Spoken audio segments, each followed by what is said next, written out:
ভাতের দিন সকালবেলা আমরা সিকিম থেকে বাড়ি ফিরেছিলাম। দুপুরে ছিল আইবুড়ো ভাতের অনুষ্ঠান। সেই সমস্ত কিছু মিষ্টি মধুর মুহূর্তগুলো তোমাদের সাথে আজকে শেয়ার করব। আর সেই দিন রাত্রিরে ছিল একটা অন্নপ্রাশন বাড়ি। আমরা কোথায় গিয়েছিলাম, সেখানকার এনভায়রনমেন্ট সবটা শেয়ার করব। আশা করছি ব্লগটা দেখতে তোমাদের ভালো লাগবে।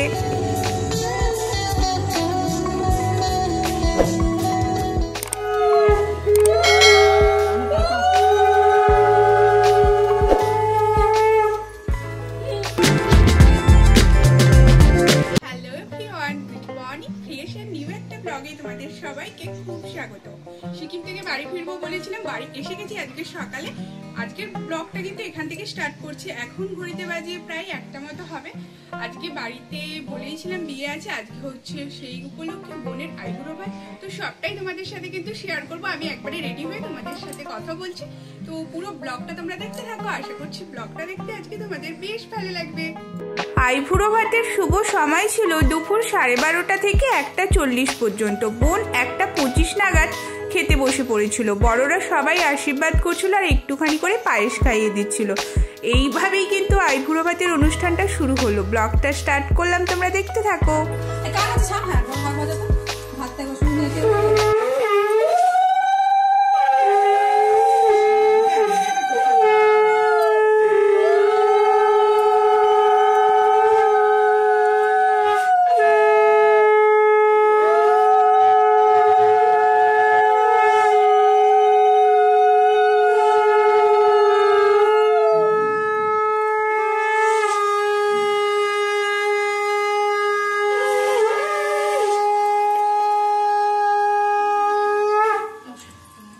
প্রথমে কাকু আশীর্বাদ করে খাইয়ে দিলেন, তারপরে কাকিমা আশীর্বাদ করছিলেন।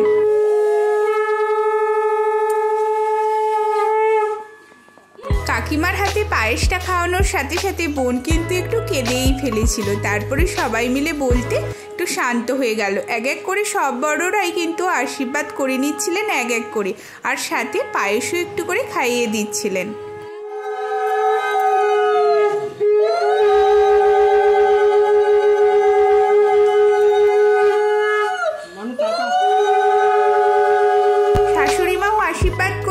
আমাদের তরফ থেকে বিয়ের জন্য বোনকে সোনা বাঁধানো শাখাটা দেয়া হলো।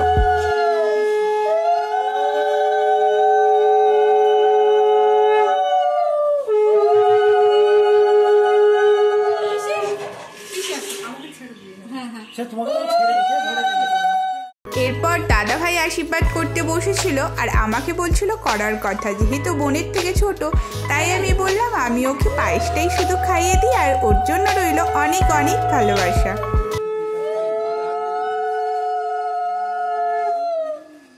দাদা ভাই আশীর্বাদের পর আংটিটা আঙুলেই বোনের পরিয়ে দিচ্ছিল, আর সবাই আশপাশ থেকে কিন্তু ভালো পেছনে লাগছিল বোনের। বলছিল আইবুড়ো ভাত খেয়ে খেয়ে বোন মনে হয় মোটা হয়ে গেছে, সেই জন্য আঙুলে আংটিটার একদম ঢুকছে না। এই বিয়ের সময় হাসি মজা মুহূর্তের মধ্য দিয়েই সত্যিই কিন্তু দিনগুলো বেশ ভালোভাবে কেটে যায়, তাই না?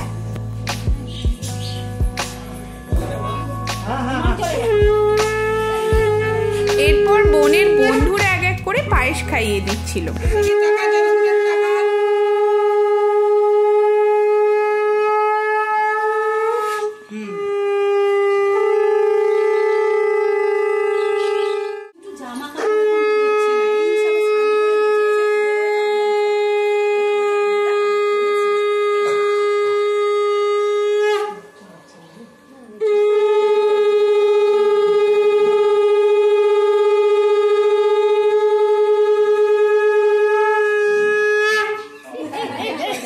সন্দীপন আশীর্বাদ করে নেওয়ার পর এইবার বোনকে আমি পায়েসটা খাইয়ে দিচ্ছিলাম। যেহেতু ভিডিওর প্রথমের দিকেই বললাম বোনের থেকে বয়সে ছোট, তাই আমি পায়েসটা খাওয়ালাম। আর সবাই কিন্তু দুজনকেই লেগপুল করছিল, আমাকে প্লাস বোনকে।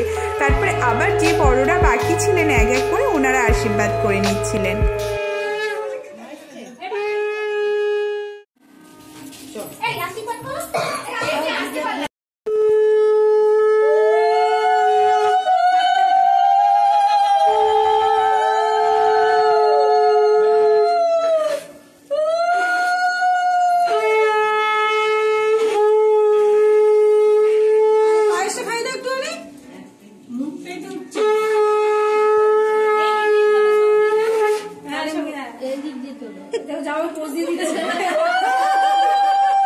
বড়দের সবার আশীর্বাদ পর্ব শেষের পর চলো ফাইনালি তোমাদের আইবুড়ো ভাতের থালিতে কি কি রয়েছে সেটা বলে দিই। বোনের জন্য 5 রকমের ভাজা ভাত, তার মধ্যে তপসি ফ্রাই, আলু ভাজা, পটল ভাজা, বেগুন ভাজা, পাঁপড় ভাজা, সাথে রয়েছে ভেজ ডাল, চিংড়ি পটল, পমপ্লেট মাছ ভাজা, গলদা চিংড়ির মালাইকারি, কাতলা কালিয়া, চাটনি, পায়েস, 5 রকম মিষ্টি, দই, ব্রাউনি। কেকটা খেতে বোন যেহেতু খুব ভালোবাসে তাই ব্রাউনিটা কিন্তু আইবুড়ো ভাতের সাথেই দেওয়া হয়েছিল। ওদিকে বোন খাওয়া দাওয়া শুরু করে দিয়েছে। সবাই বলছিল ধীরে ধীরে বসে বসে সব পাত ফাঁকা করে খেতে হবে। এইবার আমি পৌঁছে গেলাম যেখানে রান্না হচ্ছে। অনেকক্ষণ পরেই প্রায় এলাম। ডাল, চাটনি, পায়েস, ঝুড়ো আলু ভাজা দেখে যা লোভ হচ্ছিল না। আর ওদিকে গরম গরম কড়াইয়ের মধ্যে ভাজা হচ্ছিল তপসে ফ্রাই। এরপরে আমরাও খেতে বসে পড়েছিলাম, কারণ ঘড়িতে তখন বেজে গিয়েছিল প্রায় 2:30 বা 3টের মতো হবে। মেনুতে কী কী ছিল তোমাদের তো বললাম, শুধু আমাদের ক্ষেত্রে সবই একই ছিল। 5 রকম ভাজার মধ্যে তপসে ফ্রাই আর আলু ভাজাটা ছিল, অন্য ভাজাগুলোর সাথে ছিল না। সব খাবার কিন্তু দুর্দান্ত খেতে হয়েছিল। চিংড়ি পটলটা তো আমি অনেকটা খেয়েছি, আর তপসে ফ্রাইও প্রায় 3-4টে মতো খেয়েই নিয়েছি। পায়েসটাও খেতে দারুণ হয়েছিল। এক কথায় সব খাবারগুলো খেতে কিন্তু দারুণ ভালো হয়েছিল।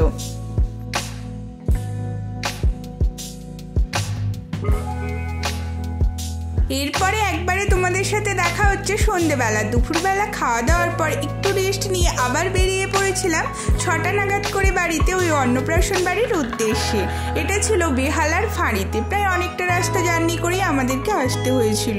আর আজকেই তো আমরা সিকিম থেকে বাড়ি ফিরেছি, সেটা ভিডিও প্রথমেই বললাম। দুপুরে বাড়িতে ছিল আইবুড়ো ভাতের অনুষ্ঠান, ওখানে জমিয়ে খাওয়া দাওয়া করে আবার সন্ধেবেলা এসে গেছি এই রাইস সেরেমনিটা। আসলে এটা সন্দীপনের খুবই ক্লোজ ফ্রেন্ড অঙ্কিতাদির মেয়ের অন্নপ্রাশন। এর নাম হলো রুবাই। তোমরা কিন্তু একে অনেক অনেক ভালোবাসা দিও। পুচকি সোনাটা কিন্তু দারুণ সুন্দর হয়েছে, খুব মিষ্টি। আর সেই জন্যই ব্লগগুলো আমার দিতে কিন্তু একটু দেরি হয়ে গেল। তবে রেগুলারই আমি মোটামুটি প্রায় চেষ্টা করছিলাম শর্ট ভিডিও আপলোড করার। শর্ট ভিডিও অলরেডি কিন্তু এই রাইস সেরেমনির আমি দিয়ে দিয়েছি। তোমরা যারা এখনও দেখোনি বন্ধুরা, রিকোয়েস্ট করবো আমার চ্যানেলে গিয়ে ঝটপট দেখে নাও। আর যদি নতুন বন্ধু হও প্লিজ তাহলে সাবস্ক্রাইব করে আমার পাশে থেকো। এখানকার এনভায়রনমেন্টটা কিন্তু দারুণ সুন্দর ছিল, খুব সুন্দরভাবে সাজানো হয়েছিল।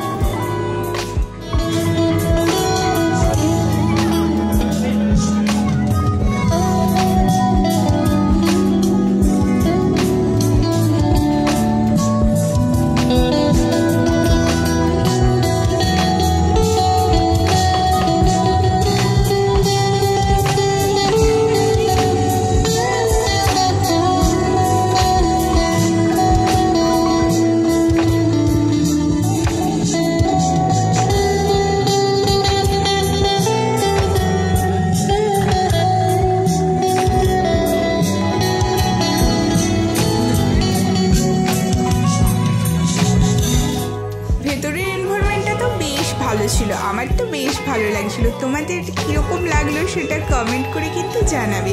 দেন আমি একটা আম পান্না নিয়ে নিয়েছিলাম আর সন্দীপন একটা কোল্ড ড্রিঙ্কস নিয়েছিল।